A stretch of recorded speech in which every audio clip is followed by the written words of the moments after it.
Harrison's hands trembled as they touched the notebook's cover. Memories of Hailey surged back, not the happy or wistful ones, but dark fragments he'd buried deep within his mind, haunting him night after night. He knew all too well that Hailey's disappearance hadn't been some random tragedy or unfortunate accident. It was the result of what he had done. Now, the journal had reappeared, a damning living testament that unveiled everything he'd tried so hard to conceal. It felt like a curse, an unrelenting accuser screaming his guilt in silence. As Harrison flipped through the fragile, dust-covered pages filled with Hailey's haphazard handwriting, each word screamed in ghostly agony. The ink-streaked lines seemed to cry out accusations in a deadly hush.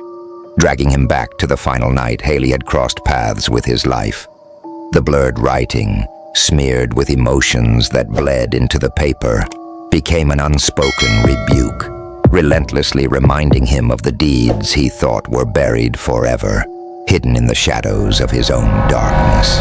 Harrison's gaze grew icy as he stared at the journal. No, he couldn't let it exist a second longer. He needed to destroy it immediately. It wasn't just a journal, it was evidence, a piece of his deepest, darkest sins. Guilt flared up inside him, but he quickly suppressed it, summoning every ounce of resolve. He had to erase it, to bury his blackened secrets with it forever. Harrison stood abruptly, the journal still clutched in his trembling hands. But something shifted in the air. The black smoke swirling around was no longer mere mist. It tightened its grip on him, tethering him in place as if to stop him from moving. A bone-chilling cold coursed down his spine, heralding the resurgence of that heavy, oppressive presence. The breathing, that dreadful sound, was back, closer and louder than ever. This time, however, it wasn't just meaningless gasps.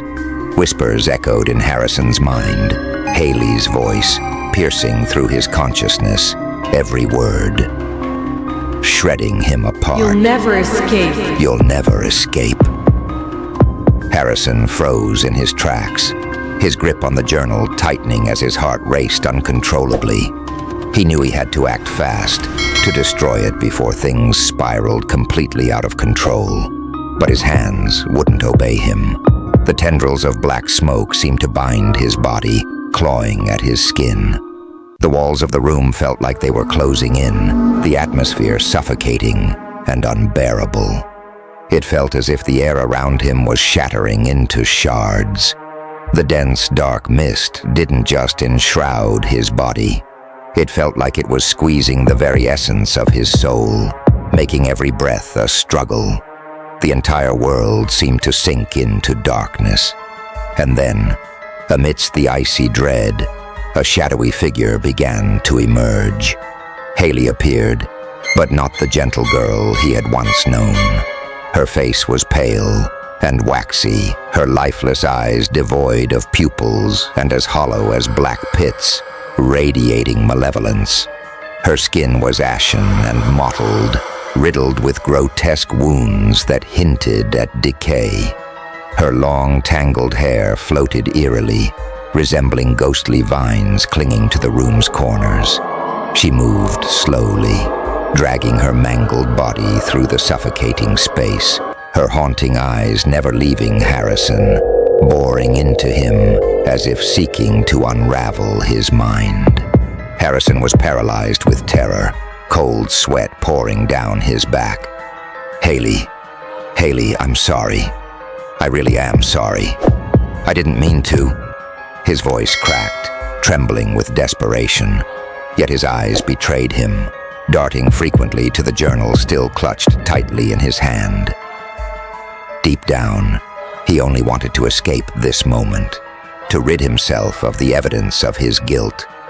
He believed that destroying the journal would end everything, allowing him to flee the nightmares of his past.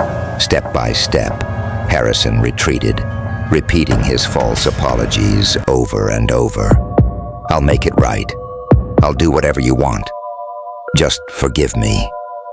But his evasive gaze and the death grip on the journal gave away his true intentions.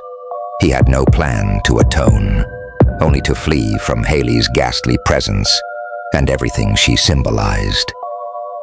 Without warning, Harrison spun on his heel and bolted, still clutching the journal. His footsteps echoed through the dimly lit warehouse, but he felt as though he was trapped in a nightmare, his legs heavy and sluggish, each step a monumental effort against an invisible force dragging him back.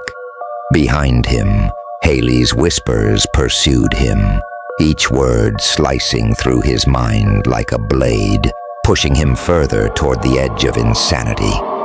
"You can't run, Harrison. You can't escape." Harrison ran in panic, but his legs seemed to be dragged elsewhere, beyond his control.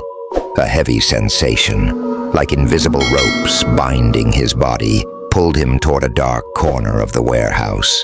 His breathing became erratic, cold sweat dripping down his forehead. There was no longer an escape route in sight, only darkness ahead. When his trembling legs finally stopped, Harrison found himself standing before a narrow, old wooden door. It was tucked deep into the corner of the warehouse beyond the reach of flickering lights. The aged door stood ajar, revealing a small staircase leading to a damp, dark basement, one he had accidentally discovered during an inventory check at work.